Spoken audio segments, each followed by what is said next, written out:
أشرف الأنبياء وسيد المرسلين سيدنا محمد وعلى آله وأصحابه أجمعين. اللهم صل على سيدنا محمد وعلى آل سيدنا محمد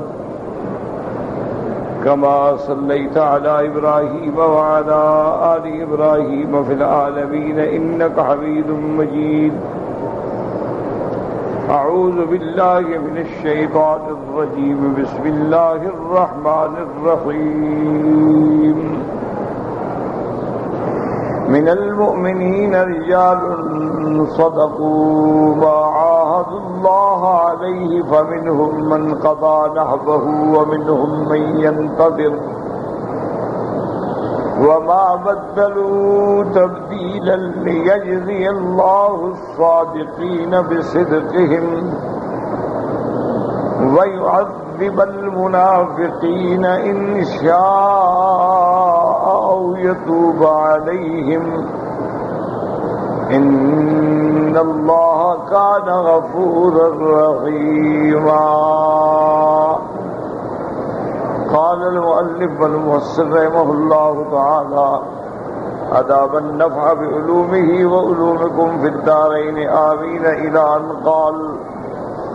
وقال ابن أبي حاتم حدثنا أحمد بن الفضل الأسقلاني قال حدثنا سليمان بن أيوب بن سليمان قال حدثنا عيسى بن موسى بن طلحة بن عبيد الله قال حدثني أبي عن جدي موسى بن طلحة عن أبيه طلحة رضي الله تعالى عنه قال لما أن رجع رسول الله صلى الله عليه وسلم من أحد فصعد المنبر فحمد الله تعالى وأثنى عليه وعزى المسلمين بما أصابهم وأخبرهم بما لهم فيه من الأجر والذخر ثم قرأ هذه الآية من المؤمنين رجال صدقوا ما عاهدوا الله عليه ومنهم من قضى نهبه والآية كلها. فقام إليه رجل من المسلمين فقال يا رسول الله صلى الله عليه وسلم من هؤلاء؟ فأقبلت علي ثوبان أخضران هذلميان فقال أيهم السائل؟ هذا منهم. وقد رواه ابن جرير من حديث سليمان بن أيوب التلهي بتلحيبه وأخرجه الترمذي في التفسير والمناقب أيضا وابن جرير من حديث يونس بن بكير عن طلحة بن يحيى وموسى وعيسى بن طلحة عن نبيهما رضي الله عنه وبه قال حدیث غریب لا نعرفه الا من حدیث یونس. اب مفسر رحمت اللہ علیہ فرماتی ہیں حضرت طلحہ رضی اللہ تعالی عنہ سے روایت ہے کہ لما ان رجع رسول اللہ صلی اللہ علیہ وسلم جب حضور صلی اللہ علیہ وسلم میدان احد سے واپس تشریف لے آئے صعد المنبر آپ اپنے منبر پہ چڑھے فأحم حمد اللہ واسنا علیہ اللہ کی حمد و ثنا بیان کی وعز المسلمین اور مسلموں سے تعزیت کی کہ جو شہید ہو گئے اللہ ان کے درجات بلند کرے اور ان کے پسماندگان کو صبر جمیل عطا فرمائے. تو اس کا طریقہ یہ ہوتا ہے اپنی زبان میں بھی کہہ سکتے ہیں اور اگر عربی میں کہیں تو عظم اللہ اجرکم کہ اللہ تمہارے ثواب کو بڑھا دے تمہارے اجر کو بڑھا دے. اپنی زبان میں کہیں تب بھی کہہ سکتے ہیں کہ اللہ تمہارے اجر کو بڑھا دے اور مرحوم کو جنت الفردوس نصیب کرے پسماندگان کو صبر جمیل عطا فرمائے. اس کو کہتے ہیں تعزیت. وعز المسلمین حضور پاک صلی اللہ علیہ وسلم نے مسلمانوں سے تعزیت فرمائی اور اس کے بعد آپ نے یہ آیت پوری تلاوت کی، من المؤمنین رجال صدقوا ما عاهدوا الله عليه ومنهم من قضى نحبه ومنهم من ينتظر وما بدلوا تبدیلا۔ اللہ تبارک و تعالیٰ کے پیغمبر نے یہ آیت تلاوت فرمائی کہ بعض مومن ایسے ہیں جنہوں نے اللہ سے وعدہ کیا اور وعدے کو سچا کر دکھلایا، اور میں بعض تو ایسے ہیں منہم من قضا نحبہ جو شہید ہو گئے، اپنا وعدہ پورا کر گئے، ومنہم من ينتظر اور بعض ایسے ہیں جو ابھی انتظار میں ہیں، وما بدلوا تبدیلا انہوں نے جو اللہ سے وعدہ کیا تھا اس کو ہرگز نہیں توڑا ہے۔ تو منافقین کی عادت ہوتی ہے وعدے کو توڑ دینا، اور مومن کی عادت ہوتی ہے کہ وعدے پہ قائم رہنا۔ اسی لیے میرے آقا نے رحمت دو عالم صلی اللہ علیہ وسلم نے ارشاد فرمایا تھا، آیت المؤمنین آیت المنافق ثلاث، منافق کی 3 نشانیاں ہیں۔ حضور صلی اللہ علیہ وسلم فرمایا اذا حدث کذب جب بات کرے تو جھوٹی کرے، یہ منافق کی علامت۔ وَإِذَا وَعَدَ أَخْلَفَ جب وعدہ کرے تو خلاف کرے۔ وَإِذَا اؤْتُمِنَ خَانَ جب امانت رکھی جائے تو خیانت کرے۔ تو یہ منافقوں کی علامت ہے، ان کا ایمان والوں سے تعلق نہیں ہوتا۔ ایمان والے بات کرتے ہیں تو سچی کرتے ہیں، وعدہ کرتے ہیں تو پورا کرتے ہیں، اور امانت ہو تو اس میں کبھی خیانت نہیں کرتے ہیں۔ تو اس لیے حضور پاک صلی اللہ علیہ وسلم نے یہ آیت مبارک تلاوت فرمائی۔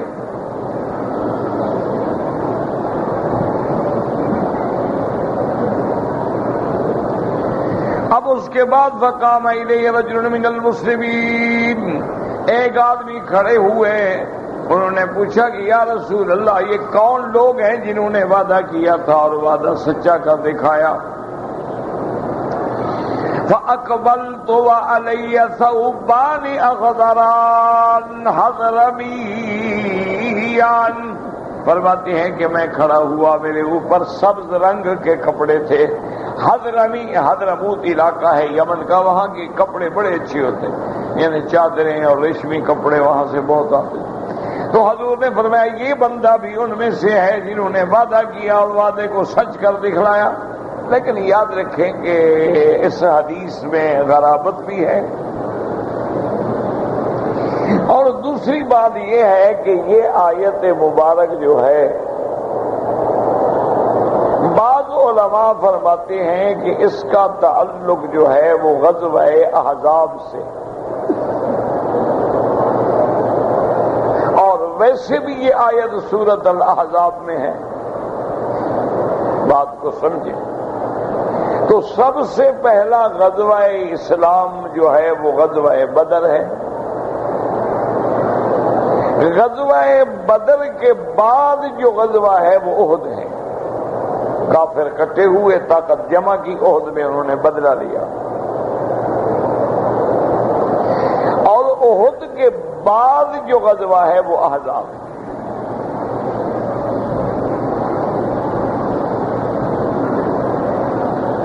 اور کفر کی طاقت جو تھی وہ ہر حال میں بڑھتی گئی۔ غزوہ بدر میں وہ 1000 تھے، غزوہ احد میں کفار کی تعداد 3000 تھی، غزوہ احزاب میں کفار کی تعداد 15000 تھی، یعنی ہر لحاظ سے طاقت کو بڑھا رہے تھے۔ لیکن اللہ نے ان کو ایسی شکست دی کہ غزوہ احزاب کے بعد تو ان کی کمر ٹوٹ گئی، انہوں نے سوچ لیا کہ اللہ کے نبی سے ہم نہیں لڑ سکتے۔ پھر مسلمانوں نے تو حملہ کیا ہے لیکن کافروں کو ضرورت نہیں۔ اس کے بعد پھر مکہ فتح ہو گیا، مکہ فتح ہونے کے بعد حنین فتح ہو گیا، طائف فتح ہو گیا، حوالی مکہ سارا فتح ہو گیا۔ اسی طرح پھر حضور صلی اللہ علیہ وسلم خیبر تشریف لے گئے، خیبر فتح ہو گیا۔ اسی طرح پھر حضور صلی اللہ علیہ وسلم روم کے مقابلے کے لیے تبوک تشریف لے گئے، اور روم کے لشکر نے ارادہ کیا تھا لڑائی کا، لیکن جب حضور آئے اور روم کے بادشاہ کو حضور کی علامات اور نشانیاں تورات و انجیل کے مطابق ملی تو اسے فوج ہٹا دی. انہوں نے کہا اللہ کے نبی سے مقابلہ نہیں. اسی طرح پھر اسلام کا سورج جو ہے نا وہ چڑھتا گیا چڑھتا گیا چڑھتا گیا اور عین بدر کامل بن گیا صحابہ کے دور میں. سیدنا ابو بکر، سیدنا عمر، سیدنا عثمان کے دور تک اتنے فتوحات ہیں کہ تقریباً 80,000 کلومیٹر مربع پہ اسلام کا پرچم لہرا گیا. یہ سیدنا عثمان. پھر سیدنا علی کے زمانے میں آ کے جنگ رک گئی. فتوحات جو ہیں وہ رک گئی، آپس میں لڑائی شروع ہو گئی. جب آپس میں لڑائی شروع ہوگی تو پھر فتوحات کیا ہوں گی؟ سب سے پہلی لڑائی جنگ جمل ہو گئی جو سیدہ عائشہ سیدنا علی رضوان اللہ علیہم اجمعین کے درمیان، جس میں ہزاروں صحابہ شہید. اس کے بعد پھر سیدنا علی اور سیدنا معاویہ رضی اللہ تعالیٰ عنہ کی جنگیں ہو گئی. اسی طرح پھر سیدنا علی اور خوارج کے ساتھ جنگیں ہو گئی. تو پھر یہ آپس کی خانہ جنگی جب شروع ہو جائے تو صاف بات ہے کہ پھر آدمی اور مسلمانوں کی ہوا جو ہے اکھڑ جاتی ہے اور طاقت جو ہے وہ بکھر جاتی ہے اور مسلمان منتشر ہو جاتے ہیں. پھر حضرت علی کے دور کے بعد مختصر دور ہے حضرت حسن کا. سیدنا حسن رضی اللہ تعالیٰ عنہ سیدنا حسن رضی اللہ تعالیٰ عنہ کی خلافت تقریباً 6 مہینے کے لیے ہے اور انہوں نے پھر حضرت معاویہ سے صلح کر لی رضی اللہ تعالیٰ عنہ اور خلافت سے دستبردار ہو گئے. اب حضرت معاویہ بالاتفاق خلیفہ ہو گئے کیونکہ جو لوگ مخالف تھے انہوں نے بھی بیعت کر لی. حضرت حسن رضی اللہ تعالیٰ عنہ نے بھی صلح کر لی تو اصلاح ہو گئی. پھر حضرت معاویہ کے دور میں فتوحات دوبارہ شروع ہو گئی. پھر حضرت معاویہ نے بڑی جنگیں لڑی، کفر کی کمر توڑ ڈالی حضرت معاویہ نے. اور سب سے پہلے بحری بیڑے بنانے کا جو تخیل ہے وہ حضرت معاویہ کا. اور سب سے پہلے بحری بیڑے پہ جس فوج نے سوار ہو کے جنگ کی ہے ان کا قائد اور کمانڈر جو ہے وہ یزید تھا اور اس نے جا کے پھر قسطنطنیہ کو ہلا ڈالا. اور اسی نے جا کے حضرت ابو ایوب انصاری جو حضور کے میزبان تھے رضی اللہ تعالیٰ عنہ، وہ جنگ لڑتے لڑتے شہید ہو گئے تو ان کی قبر خدا کی قدرت ہے ایسی جگہ بنی جہاں دشمن کا قلعہ بالکل قریب تھا. دشمن قلعے کے اندر تھا. سیدنا ایوب رضی اللہ تعالی عنہ کی قبر مبارک یہ انصاری ہے، صحابی ہے، جلیل القدر صحابی ہیں اور میزبان محمد مصطفیٰ. اور ہمارا ایمان ہے کہ ابو ایوب کے گھر میں میرا نبی خود نہیں گیا. بات سنیے، ہمارا یہ ایمان ہے کہ ابو ایوب وہ شان والا صحابی ہے کہ جس کے گھر میں میرا نبی خود نہیں گیا بلکہ اللہ نے بھجوایا ہے. اس کی وجہ یہ ہے کہ صحیح حدیث مبارک میں ہے کہ مدینے والے آ گئے سارے، انہوں نے کہا میری دعوت، اس نے کہا میرا گھر، اس نے کہا میرا گھر، اس نے کہا میرا گھر. اب حضور صلی اللہ علیہ وسلم نے فرمایا کہ میں کس کا انکار کروں؟ بھئی سارے مدینے والے کہتے ہیں حضور ہمارے گھر میں ٹھہرے، وہ کہتے ہیں ہمارے گھر میں ٹھہرے، وہ کہتے ہیں ہمارے گھر میں ٹھہرے، اوس کہتے ہیں ہمارے گھر میں ٹھہرے، خزرج کہتے ہیں ہمارے گھر میں ٹھہرے. اچھا حضور کے جو اخوال ہیں یعنی ماں کا جو خاندان ہے وہ بھی تو مدینے سے ہے. حضور کی والدہ کا جو خاندان ہے، اخوال جو ہے، حضور کے خال جو ہیں یعنی ماموں جتنے ہیں وہ سارے مدینے کے ہیں، جو کہ بی بی صاحبہ مدینہ سے تھی. اب حضور بڑے پریشان، کسی کی محبت کو ٹھکرا دینا۔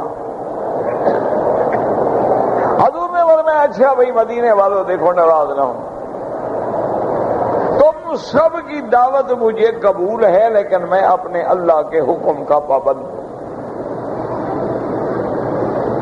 لہذا تم لوگ صبح جب ہم چلیں گے نا، سفر کر کے پہنچیں گے تو آپ لوگ جو ہے قطار میں کھڑے ہو جائیں، جہاں جا کے میری اونٹنی بیٹھ گئی میں اسی کے گھر میں مہمان ہوں گا۔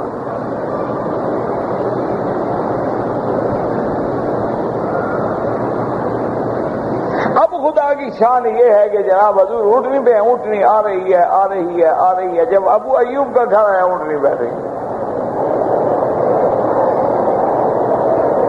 تو حضور نے فرمایا ابھی اب کوئی ناراض نہ ہو، اب میرا میزبان ابو ایوب ہے۔ انہوں نے کہا قبل نہ یا رسول اللہ، ہم نے قبول کر لیا، یہ تو اللہ کا فیصلہ ہے، اس میں کیا ناراضگی ہے؟ اللہ اپنے نبی کو جس کے گھر میں رکھے اس کی شان کو کون گھٹا سکتا؟ ہاں مشکل یہ ہے میرے عزیز کہ ہمارے بھائی جو ہیں نا، اللہ ان کو بھی ہدایت دے، دعا کیا کرو، مکے میں ہو مدینے میں ہو کعبے میں ہو سب کے لیے دعا کیا۔ انہوں نے بھی ایک مسئلہ نکالا، انہوں نے کہا دیکھو جناب یہ وہابی کہتے ہیں کہ پیروں کو علم غیب نہیں ہوتا، اولیاء اللہ عالم الغیب نہیں ہوتے، نبی عالم الغیب نہیں ہوتے، ان کو کیا پتا وہابیوں کو نبی کی تو اونٹنی بھی عالم الغیب ہے۔ دیکھو کیسے مسئلہ نکالا ہے ماشاءاللہ، قوم ہے نا جی، کیا کرے آدمی۔ انا للہ و انا الیہ راجعون، کیا کر سکتا ہے؟ آگے برادری ہوتی ہے ہماری ماشاءاللہ ساری ان پڑھ ہو گئے، سبحان اللہ، واہ بھائی واہ، مولوی صاحب کمال کر دیے۔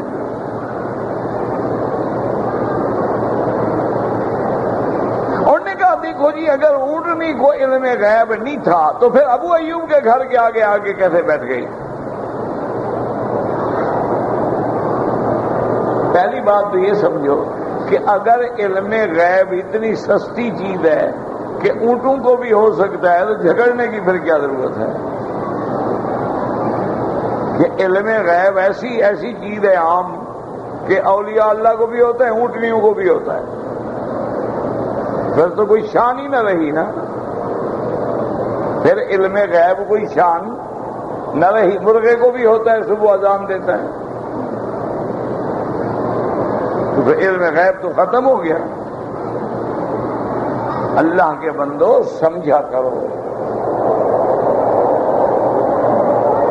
سرکار دو عالم محبوب دو عالم جب عمرے کے لیے تشریف لا رہے تھے، کافروں نے راستہ روکا، حضور پاک نے راستہ بدل دیا۔ بات کو سمجھیں، قرآن حدیث پڑھا کریں، سمجھا بھی کریں۔ حضور صلی اللہ علیہ وسلم کا قافلہ جو ہے وہ حدیبیہ میں اترا، حدیبیہ جس کو آج کل شمیسی کہتے ہیں، جہاں چوکی ہے جہاں سے آگے مسلمانوں کے علاوہ کسی کو نہیں آنے دیتے، یہ جگہ ہے حدیبیہ۔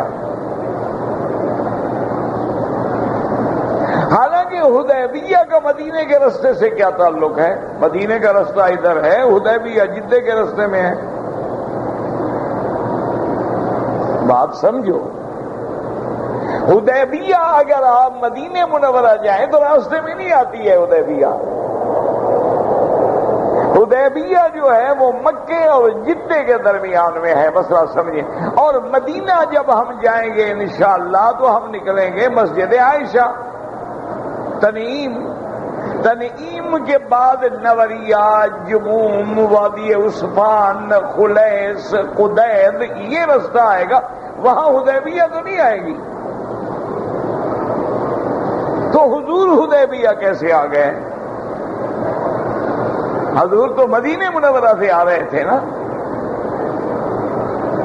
تو بات سمجھیں، اصل وجہ یہ تھی کہ رحمت دو عالم یوں آ رہے تھے نا مدینہ شریف کے لیے، کافروں نے روکا تو آپ نے راستہ بدلا، آپ نے راستہ بدلا، ہٹ گئے کہ بھی اس انداز میں آگے کسی طرح حرم میں ہم داخل ہو جائیں۔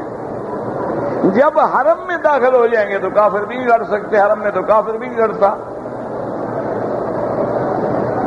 حرم کے اندر تو کافر بھی نہیں لڑتا ہے۔ اللہ کے گھر کا احترام ہے، یہ تو ہم مسلمان ہیں نا، ہمیں کسی کا بھی احترام نہیں، نہ اللہ کے گھر کا احترام ہے، نہ حرم کا احترام ہے، نہ مساجد کا احترام ہے۔ ورنہ مشرکین بھی جو حرم میں داخل ہو گیا بس، اس لیے حضور نے راستہ بدلا کہ بھی کافر تو مدینے کے راستے میں روک رہے تھے نا، انہوں نے چوکیاں لگا لی، راستے میں بندے بٹھا دیے، روکو مت آنے دو۔ حضور نے راستہ بدل دیا کہ بھی ہم ایسا راستہ بدلتے کسی طرح حدود حرم میں داخل ہو جائیں۔ جب داخل ہو جائیں گے تو من دخلہ کان آمنا، پھر امن میں آ جائیں گے، پھر لڑائی ہو نہیں سکتی۔ لیکن کافروں کو بھی پتہ چل گیا، انہوں نے بھی اندازہ لگا لیا کہ یکدم قافلہ ہٹنا کیوں شروع ہو گیا ہے، تو انہوں نے مکے والوں کو اطلاع بھیجی کہ بھی ہم نے تو یہ راستہ روک دیا، اس راستے سے حضور نہیں آ رہے، لیکن اب حضور کا قافلہ جو ہے وہ نیچے اتر گیا ہے۔ کافر سمجھ گئے کہ حضور یوں آگے حرم میں داخل ہونا چاہتے ہیں، انہوں نے فوراً اپنی فوج جو تھی اس راستے پر بھی لگا دی۔ اب حضور جب آ رہے تھے، حدیبیہ قریب آ رہا تھا، تو حضور کی اونٹنی رکنی شروع ہو گئی۔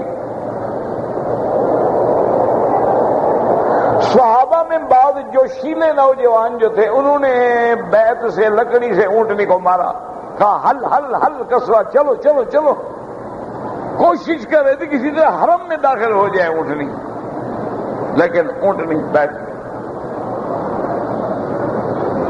بڑا زور لگایا صحابہ نے، مت مارو اونٹنی کو، میری اونٹنی کی عادت ہی نہیں ہے کہ بیٹھ جائے،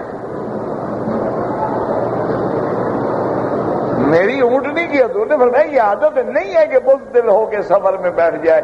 حبسها حابس الفیل، میری اونٹنی کو بھی اسی نے روکا ہے جس نے ہاتھیوں کو روک دیا تھا۔ تو روکنے والے نے روکا ہے، یہ نہیں کہ علم غیب ہوتا ہے۔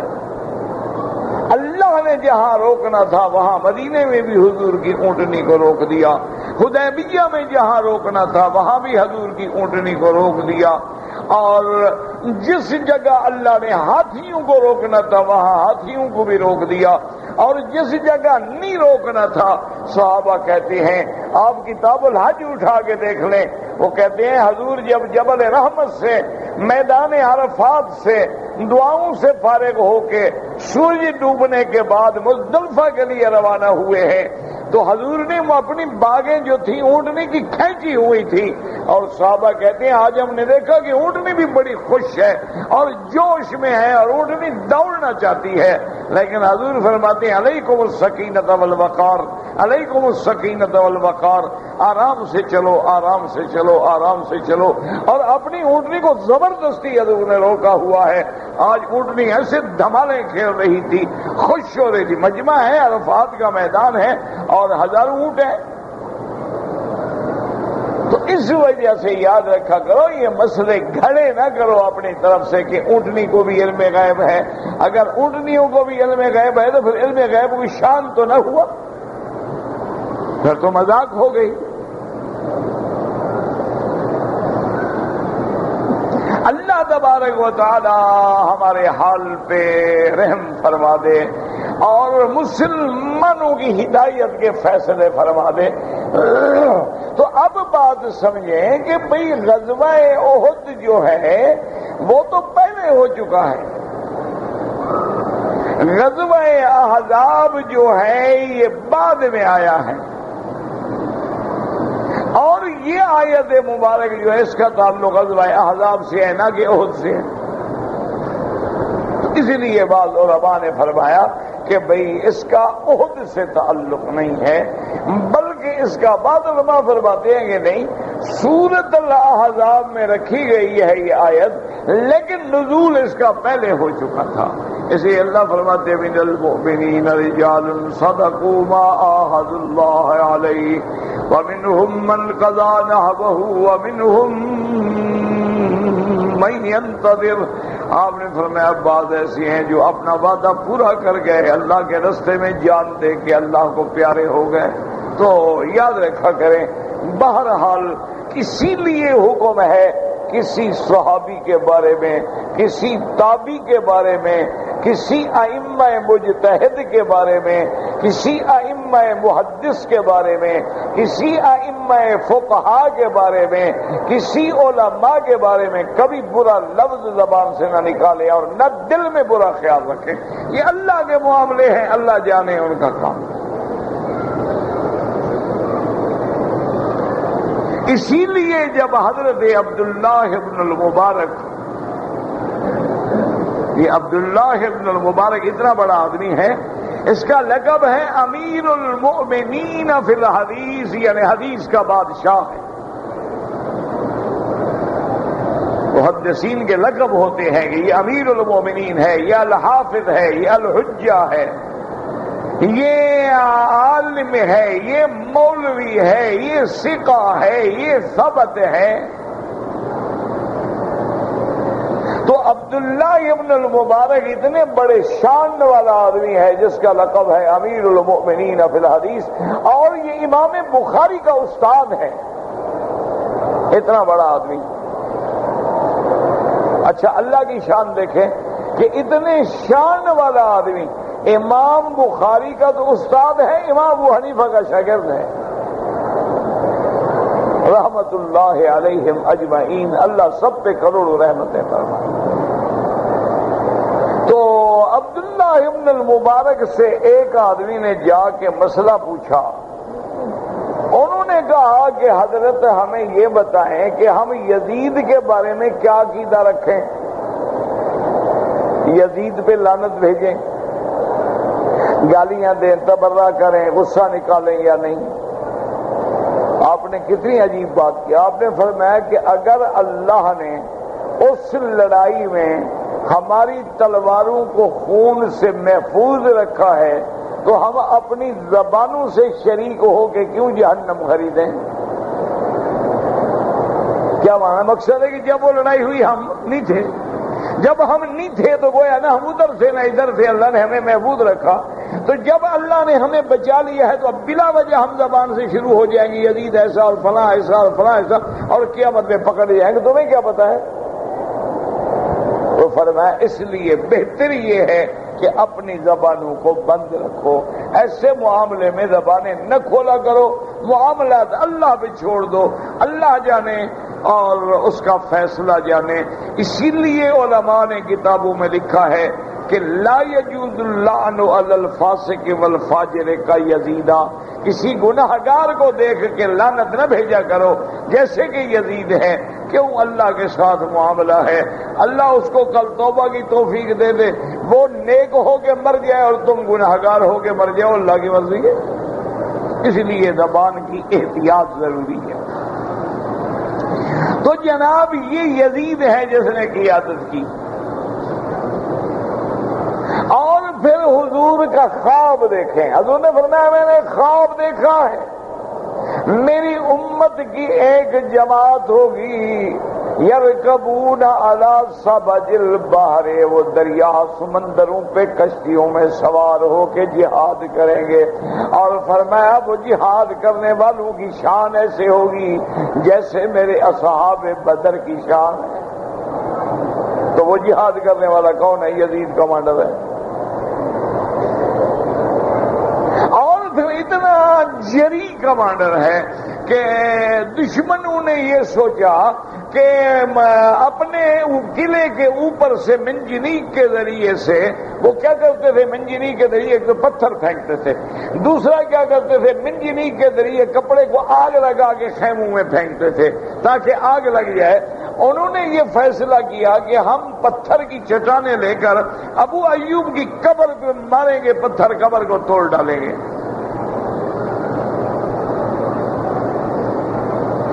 اور یزید کو بھی پتہ چل گیا کہ رومیوں نے یہ فیصلہ کر لیا ہے کہ وہ منجنیق کے ذریعے حضرت ابو ایوب انصاری کی قبر کی بے حرمتی کرنا چاہتے ہیں پتھر برسا کے.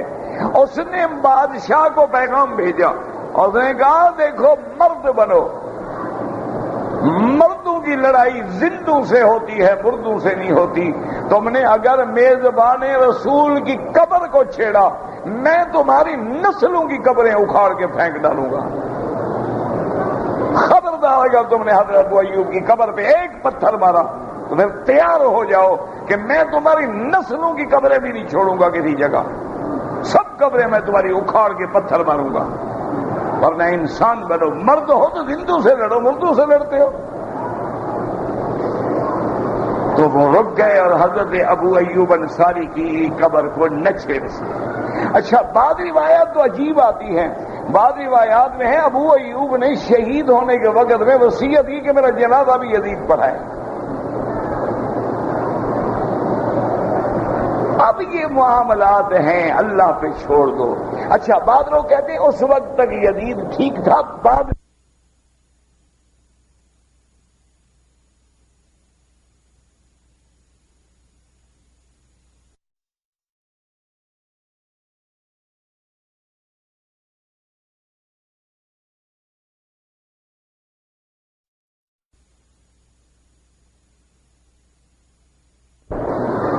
وہ تھا یزید ابن ابی سفیان، یعنی وہ حضرت معاویہ کا بھائی تھا.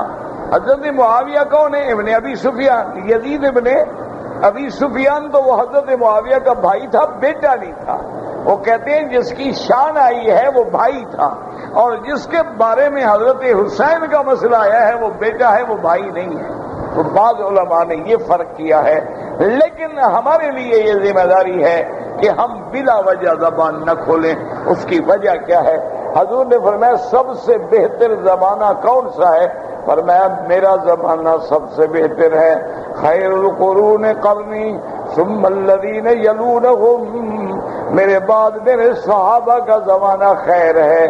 ثم الذین یلونہم، میرے صحابہ کے بعد تابعین کا زمانہ خیر ہے. اب یزید کے تابع ہونے میں تو شک ہی نہیں ہے نا، صحابی کا بیٹا ہے. کتنے صحابیوں کو دیکھا ہے اس نے، کتنے صحابہ اس کی امداد و اعانت میں بھی تھے، تو اس لیے اس کے تابع ہونے میں کوئی شک نہیں. تو اس لیے ہمیشہ احتیاط اسی میں ہے کہ اپنی زبانوں کو بند رکھیں، اللہ کے معاملے اللہ پہ چھوڑ دیں کہ یا اللہ ہم نہیں جانتے ہیں، ہم اس دور میں نہیں تھے. اور بعض لوگوں نے بڑی عجیب بات کی، انہوں نے کہا حضرت حسین ہوں یا حسن ہوں، وہ تو دونوں حسنین کریمین مشہور تھے سخاوت میں. حسنین کریمین، اور یہ وہ شان والے بیٹے ہیں جن کو میرے محمد مصطفیٰ نے کندھوں پہ بٹھایا ہے. انہوں نے کہا اگر حضرت حسین نے یزید کو بخش دیا ہو تو تم ہم ٹھیکیدار ہیں کہ ہم اس کو پکڑیں؟ وہ تو سخی تھے.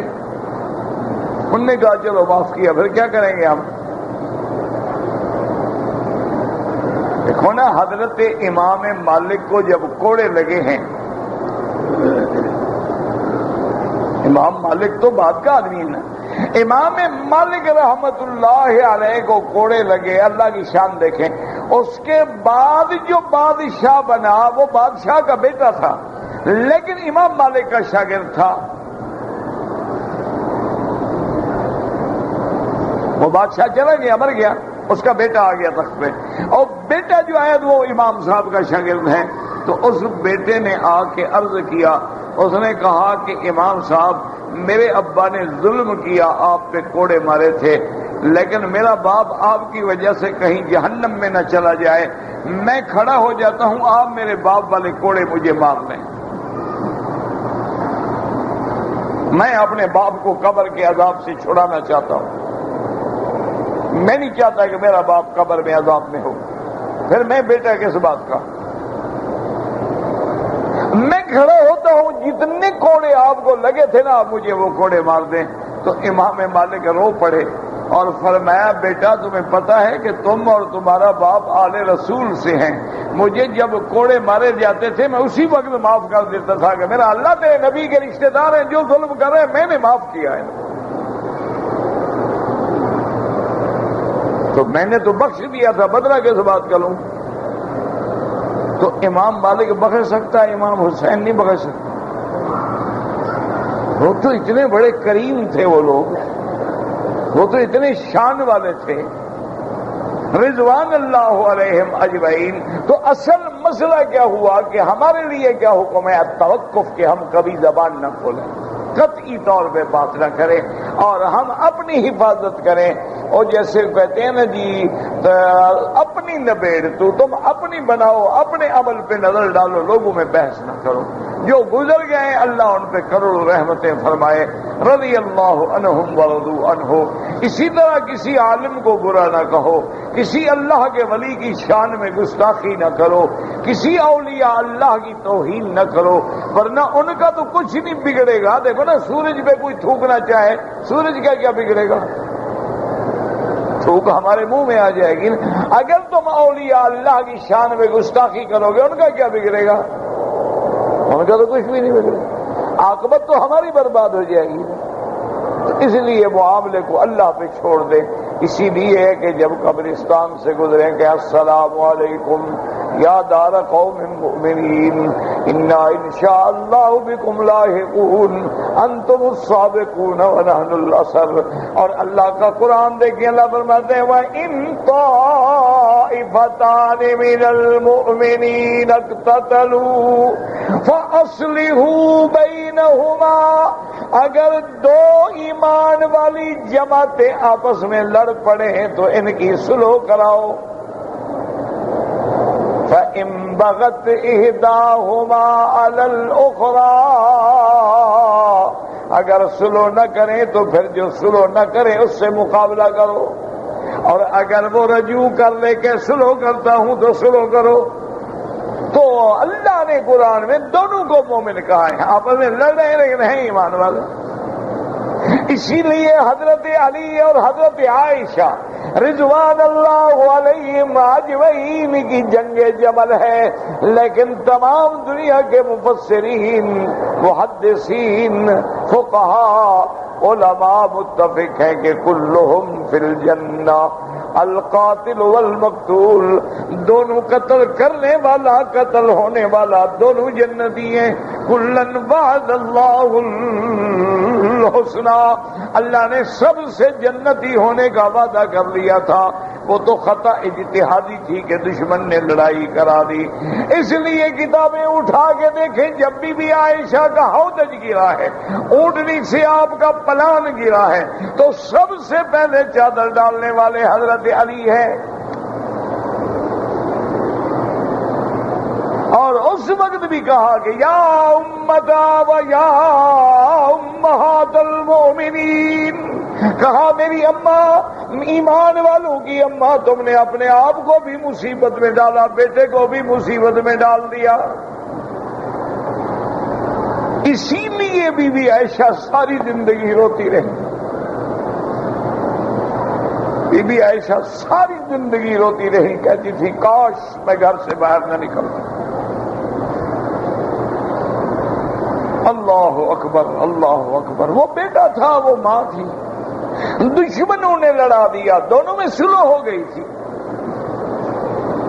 مذاکرات بالکل طے ہو گئے، صلح ہو گئی۔ بی بی عائشہ کے کیمپ میں خوشیاں منائی جا رہی ہیں، حضرت علی کے کیمپ میں خوشیاں منائی جا رہی ہیں، لیکن دشمن نے شب خون مارا ہے، انتظار میں بیٹھا ہوا تھا، لڑائی چھڑ گئی۔ تو دونوں تو جنتی ہیں، کلاہما فی الجنت، لہذا ہمیں کسی کے بارے میں زبان کھولنے کا حق نہیں پہنچتا ہے۔ اس لیے مفسر رحمۃ اللہ علیہ فرماتی ہیں فقال یا رسول اللہ من ہؤلاء، وہ کون لوگ ہیں جنہوں نے وعدہ پورا کیا؟ کہتا ہے میں کھڑا ہوا، پالی یہ صوبان اخضران حضرمیان، میرے اوپر اس وقت سب قسم کے کپڑے تھے۔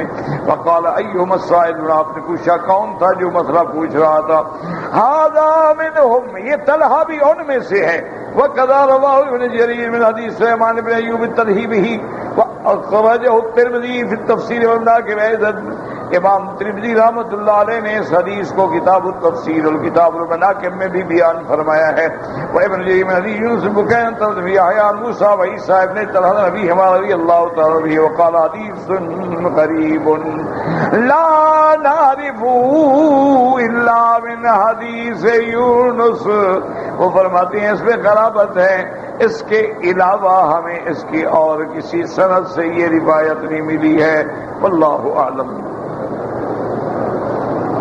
اللہ اکبر اللہ اکبر.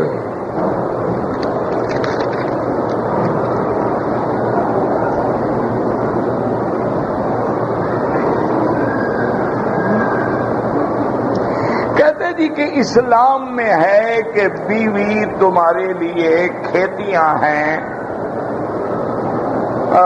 فَأْتُوا حَرْثَكُمْ أَنَّا شِئْتُمْ، تم جس طرح بھی چاہو اپنی بیوی کو استعمال کر سکتے ہو. لیکن بعض علماء فرماتے ہیں کہ اندھیرا ہو، روشنی نہ ہو، کپڑے کے اندر ہو، چادر کے اندر ہو. یہ ادب ہے، یاد رکھو.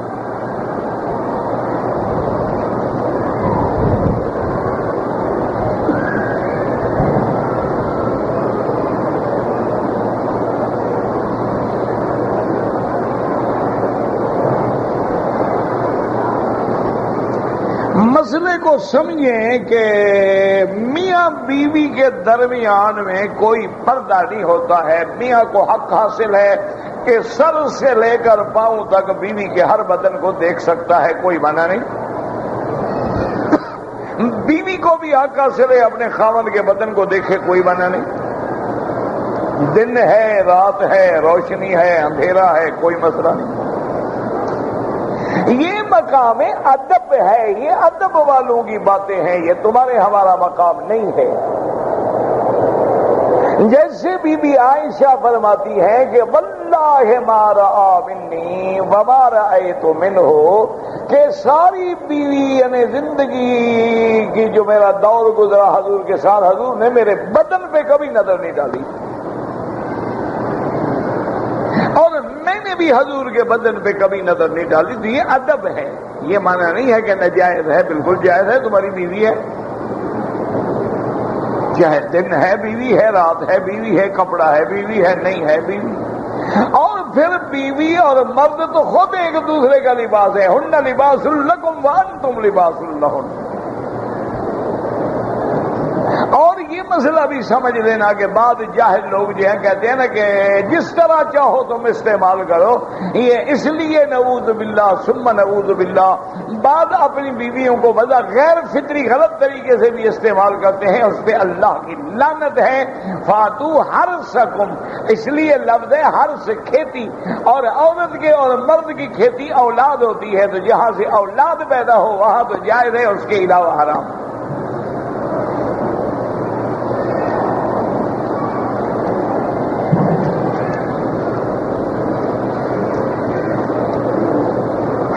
آپ 4 رکعت سنت پڑھ رہے ہیں تو سنت کی آخری 2 رکعتوں میں فاتحہ بھی پڑھیں گے، سورت بھی پڑھیں گے. وہ صرف فرض میں ہوتا ہے کہ پہلی 2 رکعتوں میں فاتحہ اور سورت، آخری 2 رکعتوں میں فاتحہ پڑھیں گے، سورت نہیں پڑھیں گے. لیکن سنت میں سارا کچھ پڑھیں گے، فاتحہ بھی اور سورت بھی.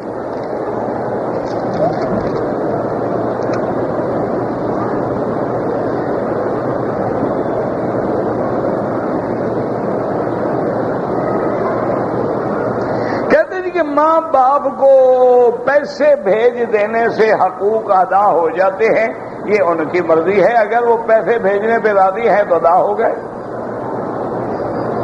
یہ تو حالات ہے نا کہ بعض ماں باپ جو ہیں وہ کہتے ہیں تم جاؤ جہنم میں، ہمیں پیسے بھیجو. تم ڈاکہ مارو، چوری کرو، قتل کرو، ہمیں پیسے بھیجو. ایسے ماں باپ کے لیے تو حقوق پورے ہو گئے نا.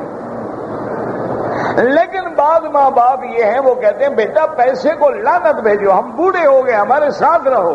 تو پھر تم حق ادا نہیں کر رہے ہیں.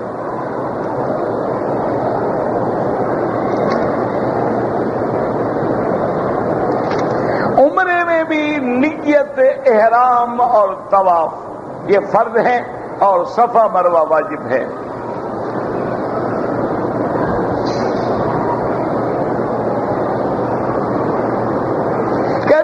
بعد لوگ کہتے ہیں عمرے کے بجائے تم تبلیغ دین میں چلے جاؤ. بالکل ٹھیک ہے, عمرہ تو نفل ہے, دین سیکھنا اور سکھانا فرض ہے.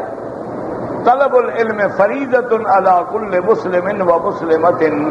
دین سیکھو گے تو عمرہ کرو گے, ورنہ تو پھر عمرہ یہی ہوگا ماشاءاللہ, شیو بھی کرتے رہو گے, عمرے بھی کرتے رہو گے, سگریٹ بھی پیتے رہو گے, صلاۃ و سلام بھی پڑھتے رہو گے. تبدیلی تو تب آئے گی نا جب دین کے لیے نکلو گے, رگڑا لگے گا, پھر بندے بنو گے, پھر عمرے کا قدر معلوم ہوگا کہ عمرہ کیا ہے.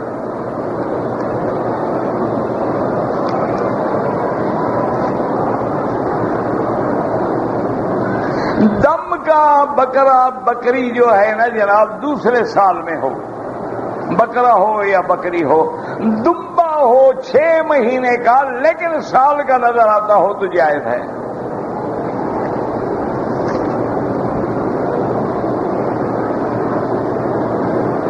وتر کی نماز جو ہے 3 رکعتیں ملا کے پڑھنا بالکل ہے. آپ کو اگر نہیں معلوم تو حدیثیں اٹھا کے دیکھیں, سنن نسائی دیکھیں, سنن دیکھیں, مصنفات دیکھیں, ساری حدیثیں موجود ہیں. اور یہ بھی لفظ آتے ہیں ایک روایت میں کہ دن کے وتر جو ہے مغرب میں ہیں اور رات کے وتر جو ہے وہ ہیں, تو گویا مغرب سے تشبیہ دی گئی باقاعدہ.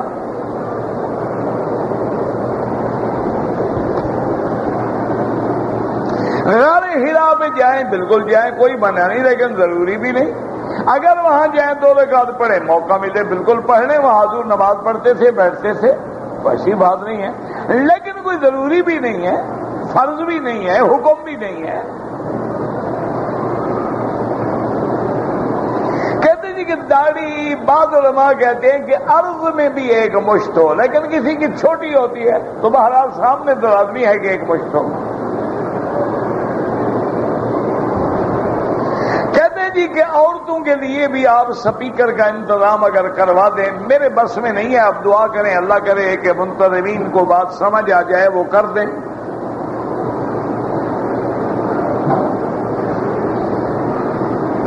کہتے جی کہ ہم لوگ حیدرآباد سے تعلق رکھتے ہیں, ہم قبلے کی طرف یا قرآن کی طرف پاؤں نہیں کرتے, لیکن یہاں مکے میں لوگ پاؤں کرتے ہیں. میرا بھائی مسئلہ سمجھو, بعض ملکوں میں پاؤں کرنا بے عزتی اور بے ادبی شمار ہوتا ہے, وہ ملک والے کبھی نہ کریں. بعض ملک میں پاؤں لمبا کرنا بے ادبی میں شمار ہی نہیں ہوتا, تو ان کے نزدیک بے ادبی ہے ہی نہیں, تو وہ بے ادبی کیا کر رہے ہیں بیچارے. یہ تو ہر ملک کا اپنا اپنا رواج ہے نا. اور ہمارے ملک میں تو ماشاءاللہ وہ ایک مثال مشہور ہے نا کہ ایک آدمی کسی کے گھر گیا, جب اس نے چارپائی ڈالی مہمان نے, اس نے دیکھا, اس نے کہا یار تم مہمان بڑے بے وقوف ہے, ادھر قبلہ ہے, قبلے کی طرف پاؤں کر رہے ہیں. اس نے بیچارے یوں کر دی. انہوں نے کہا یار بڑے احمق کو, ادھر مدینہ شریف ہے. اس بیچارے نے اور رخ بدل لیا. اس نے کہا کمال ہے یار, بڑے جاہل ہو, ادھر تو حضرت اجمیری کی قبر ہے. اس نے کہا کہ دفع ہو جاؤں, نکل جاؤں, اور کیا کروں آخر میں, مجھے گھر میں تم نے نہیں رکھنا ہے, نکال دو. بھائی ادھر اجمیری شریف ہے, ادھر نظام الدین ہے, ادھر بغداد شریف ہے, ادھر پیران پیر ہے, ادھر علی حجویری ہے, پیر تو ہر طرف ہے, پھر ہم لٹکے رہیں رہا سوئیں. تو یہ مسئلہ ہے عادت کا. بعض ملکوں میں یہ چیزیں بے ادبی میں شمار ہوتی ہیں, وہ نہ کریں پاؤں, اور بعض ملکوں میں یہ چیزیں بے ادبی میں شمار ہی نہیں ہوتی.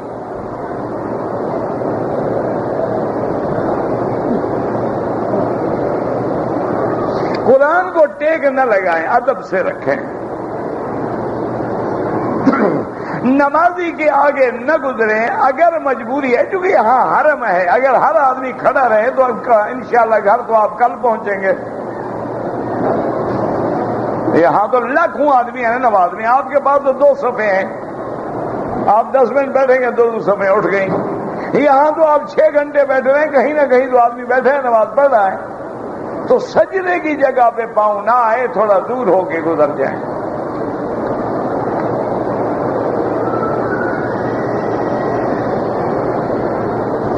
اگر ہم نے عمرے کے لیے چھٹی لینی ہو تو نہیں ملتی, رشوت دینی پڑتی ہے. رشوت نہیں دینی چاہیے.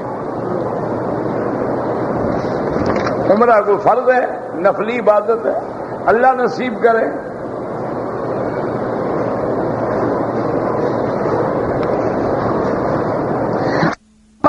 جنازہ کا سوال تھا تو نماز جنازہ مسجد نبوی میں بھی جائز ہے، کیونکہ ماں بین لابتیہا کو حضور نے حرم قرار دیا ہے نا۔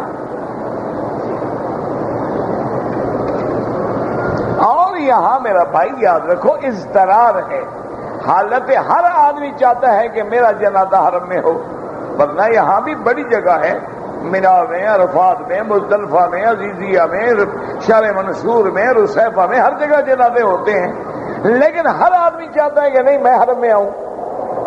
تو اب وہ اس وجہ سے بھی علماء نے اجازت دی ہے، اور یہ مسئلہ صرف احناف کے نزدیک ہے، باقی کے نزدیک تو جائز ہے۔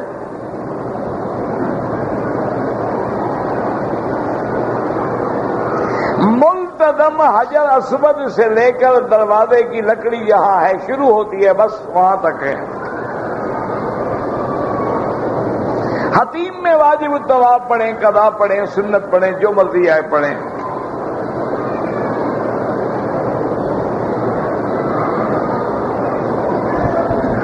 بہرحال تفسیر ابن کثیر بھی بڑی اعلیٰ تفسیر ہے، اور اردو میں معارف القرآن بھی ماشاءاللہ بڑی سہل اور جامع تفسیر ہے۔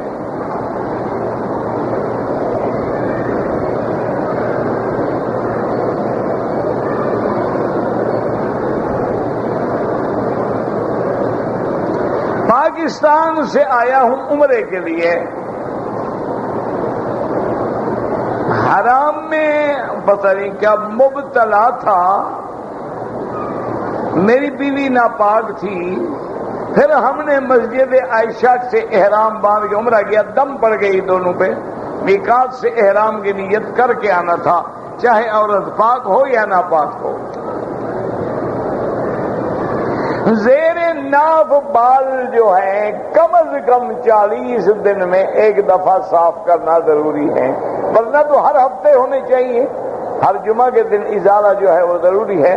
اگر زیادہ سے زیادہ مدت ہو جائے تو پھر 40 دن۔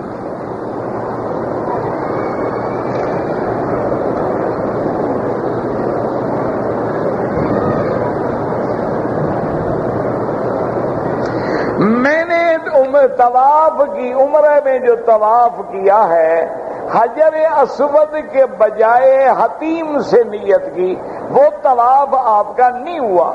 اب حل یہ ہے کہ دوبارہ نیت کر کے صحیح طریقے سے طواف کو دوہرا دیں، نیت کر کے طواف کریں کہ یا اللہ وہ جو میں نے غلط طواف کیا اس کے بدلے میں کر رہی ہوں، تو انشاءاللہ دم نہیں پڑے گی، ورنہ تو عمرہ بھی نہیں ہوگا۔ جب طواف غلط ہے تو صفا بھی غلط ہو گئی۔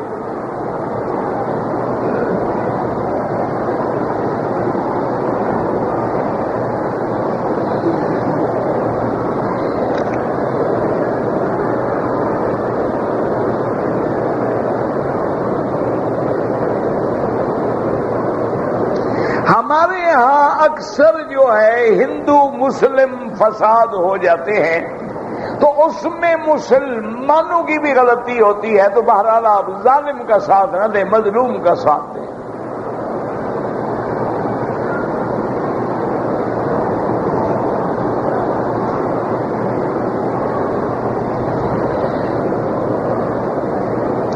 طواف کرنے کے بعد 2 رکعت پڑھنا ضروری ہے، پہلے کوئی نہیں۔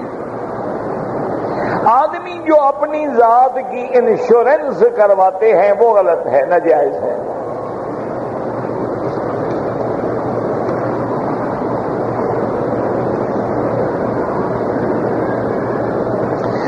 ماں بیٹی نے عمرہ کیا، طواف کر لیا، صفا مروہ دوڑ لی، ماں نے بیٹی کے بال کاٹے، کوئی حرج نہیں۔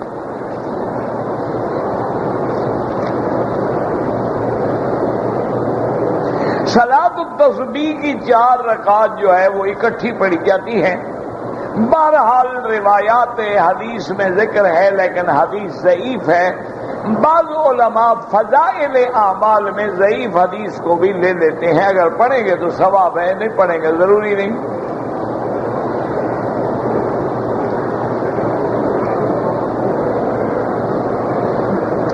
اگر ایک آدمی داڑھی منڈاتا ہے اس کے پیچھے نماز نہیں ہوتی، کیونکہ داڑھی منڈانے والا جب بار بار داڑھی منڈاتا ہے تو گناہ کبیرہ کا مرتکب ہو کے فاسق ہو جاتا ہے، اور جب اس کے بعد بھی اصرار کرتا ہے تو ساتھ فاجر بھی بن جاتا ہے۔ اس لیے حکم ہے کہ ایسے آدمی کو مؤذن بھی نہ بناؤ اور امام بھی نہ بناؤ۔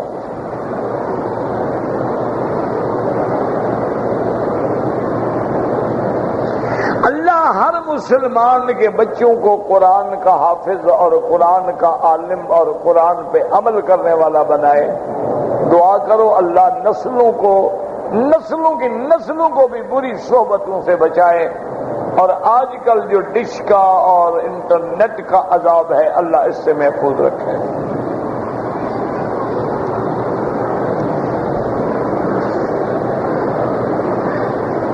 عمرے کی قبولیت زکوٰۃ کی ادائیگی میں ہے۔ اللہ کے بندے، زکوٰۃ فرض ہے، عمرہ نفلی عبادت ہے۔ بہرحال اگر آپ نے زکوٰۃ نہیں دی تو ادا کر دیں، یہ معنی نہیں کہ اگر زکوٰۃ نہیں دی تو عمرہ بھی نہ کریں۔ یہ بہانے ہوتے ہیں جو شیطان دماغوں میں ڈالتا ہے۔ جو نیکی کرو گے اس پہ نیکی کا ثواب ملے گا، اور جب گناہ کرو گے اس پہ گناہ کا عذاب ملے گا۔ اب یہ نہیں ہوتا کہ ایک آدمی نے عمرہ نہیں کیا نماز نہ پڑھے، یا ایک آدمی بے نماز عمرہ نہ کرے۔ پتہ ہے عمرے کی وجہ سے اللہ اس کو توبہ کی توفیق دے دے اور نمازی بن جائے۔ اس لیے آپ ہر عمل کیا کریں، جد و جہاد کیا کریں، طواف کریں، عمرے کریں، نفل پڑھیں، قرآن ختم کریں، درود شریف کی کثرت کریں، اور چلتے پھرتے اٹھتے بیٹھتے اللہ کا ذکر کریں۔ کوئی پتہ نہیں کس وقت مالک راضی ہو جائے۔ سائل کا کام ہے کہ کنڈی کھٹکھٹاتا رہے، آواز لگاتا رہے، یہ تو مالک کی مرضی، جب چاہے بھیک دے دے، اور اس کے دروازے پہ یقین سے مانگیں کہ اللہ نے بھیجا ہے تو خالی نہیں کریں گے۔ ربنا تقبل منا انک انت السمیع العلیم وتب علینا انک انت التواب الرحیم۔ یا اللہ یا رحمان یا رحیم یا حی یا قیوم یا ذا الجلال والاکرام، یا الہی الہنا الہ کل شیء الہا واحدا لا الہ الا انت، اللہم انت المیسر لکل اسیر وانت علی کل شیء قدیر۔ اللہم یسر امورنا و امور اولادنا و اولاد اولادنا و امور بناتنا و امور المسلمین۔ اللہم فرج ہم المہمومین، نفس کرب المکروبین، وقض الدین عن المدینین، واشفنا واشف مرضانا و مرضى المسلمین۔ یا اللہ عالم اسلام پہ اپنی رحمت نازل فرما۔ یا اللہ مسلمان ملکوں میں حفاظت فرما۔ یا اللہ مسلمان ملکوں میں امن و امان قائم فرما۔ یا اللہ مسجدوں کی اور مسجد والوں کی، مدارس والوں کی حفاظت فرما۔ یا اللہ اپنے دین کے طالب العلموں کی حفاظت فرما، طالبات کی حفاظت فرما، دین والوں کی حفاظت فرما، قرآن والوں کی حفاظت فرما، حدیث پڑھنے پڑھانے والوں کی حفاظت فرما، دین کی دعوت دینے والوں کی، تبلیغ کرنے والوں کی حفاظت فرما۔ یا اللہ تیرے مسلمان تیرے نام لیواؤں پہ بڑا مشکل وقت آ گیا ہے، میرا اللہ اپنے شان کی عزت و عظمت کے تابع مسلمانوں کے حال پہ رحم فرما۔ یا اللہ کفار کو ذلتہ میں شکست سے دوچار فرما دے۔ یا اللہ ہمیں مانگنا نہیں آتا، بغیر مانگے عطا فرما دے۔ یا اللہ پورے عالم میں ہدایت کی فضا پیدا فرما۔ یا اللہ پورے عالم میں ہدایت کی ہوائیں چلا دے۔ یا اللہ حضور کی امت کے ہر کلمے پڑھنے والے کو دین کا داعی، دین کا سپاہی اور دین کی دعوت دینے والا، دین کی تبلیغ کرنے والا بنا دے۔ ربنا تقبل منا انک انت السمیع العلیم وتب علینا انک انت التواب الرحیم۔ سبحان ربک رب العزت عما یصفون وسلام علی المرسلین والحمد للہ رب العالمین۔ اللہم صل علی سیدنا محمد وعلی آل سیدنا محمد۔